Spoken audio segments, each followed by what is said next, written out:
First, I'm going to actually change what I was going to talk about before, after listening to some of the others. First, my name is Reverend Fukumoto. I'm a Jodo Shinshu Buddhist priest. In 2009, I went to Japan to become a priest at 63. Vietnam was my war. And to Mr. Merchant, thank you very much for the thanks. But in my generation, what I learned from my parents who were interned in camp during World War II, we were taught values, honor, integrity, things that drove me. So when it came time to join the military, by the way, I didn't really have a choice. My draft board said that they were going to draft me within 1 year after I graduated from college. So as a direct result, rather than waiting, I went to the board, enlisted for OCS, that's Officers Candidate School. The irony is that as I was going through basic training, my recruiting sergeant never told my draft board that I was in the military already, so they drafted me and said I was a draft dodger. My CEO at basic training camp had to write a letter to my draft board saying, no, I'm not. Now, the thing that's kind of interesting, and one of the things that go along with the Buddhist tradition is that you have to understand, I've been a Buddhist all my life. I've had choice because I actually went to catechism when I was going through school. Why? Because most of the other kids were. But for me, my Buddhist roots always brought me back. And what people don't understand about the Buddha Dharma is that we are all seekers of the truth. Whichever way you look at it, this is really the bottom line for any religious tradition, is to seek that truth. That truth, based on your own causes and conditions, leads you to believe what you do. This is why myself as a Buddhist priest, realizing there are 80,000 paths, accept any true path as a true path to the Buddha Dharma's enlightenment. That's number one. And then when you go down to the military, I mean, I've got stories, but like it or not, during Vietnam, I was administrative. My kids asked me, what did you do during the war, Dad? And I said, I flew a desk. And I didn't do it tongue-in-cheek because many of the people that I met there, and this is why the war pained me so much, was because I lost friends, soldiers, people that I went through basic with, people that I went to OCS with.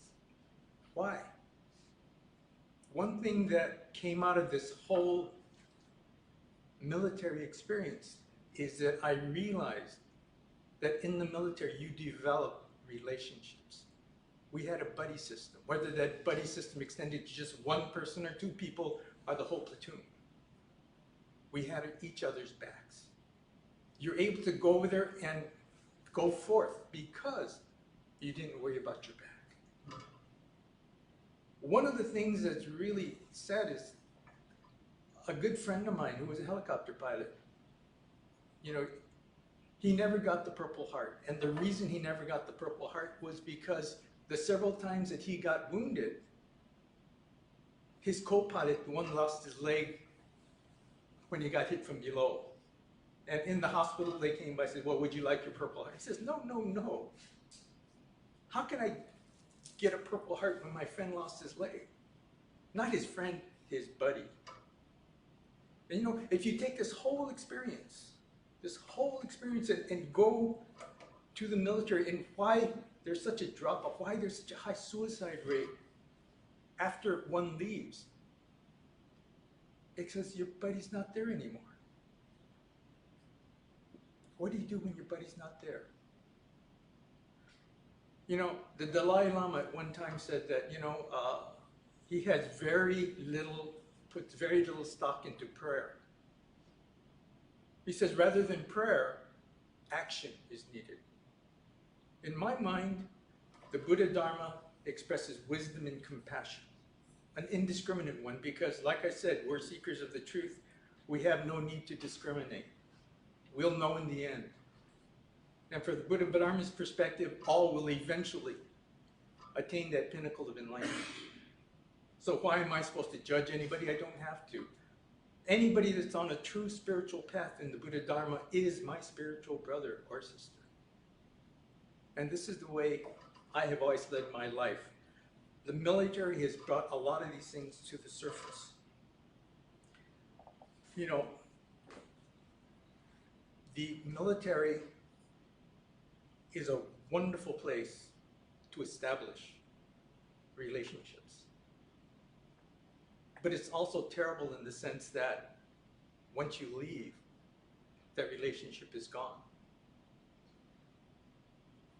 We are gathered from throughout the United States. We become a unit, and we disperse after the service. So what can we do? You know, the causes and conditions leading to these, these suicides can't be eliminated with the magic wand. No. Rather, the compassion of awakening to the truths and realities of what's around you. Once you understand that, once you keep your eyes open for those people that you may have known that have lost touch with.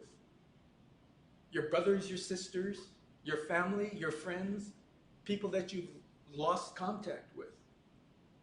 As much as I dislike Facebook, one of the things that I found wonderful about it, it allowed me to reconnect with my old buddies in the military. So we become friends again. We become a support group again. It's a support group that if we're able to recreate this at the VA for each of us, wouldn't that be wonderful? To be able to be at one's back again. I don't really want to, get maudlin about this, but quite frankly, the military in my mind has done such wonderful things for me. It's allowed me to grow. It's allowed me to accept things that I never accepted before. So, to end this, I'm simply going to do a reading of the calling of the three Buddhas. And hopefully this will bring to bear that there is a need to call to action. Not the VA, but my action, to understand what I can do or cannot do, and not beat myself up because I can't fulfill what I expect,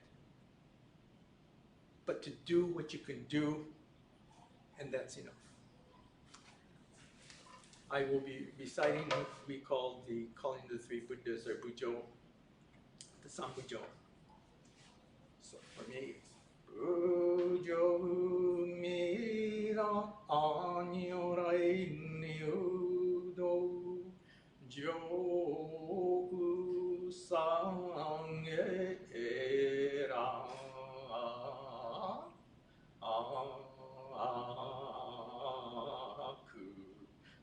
Bujo Shaka Anyorai Niudo Jogu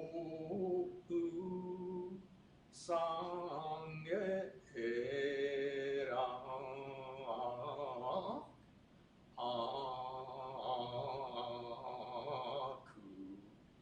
Bujo Jipo Nyorai Niudo Jo Sangera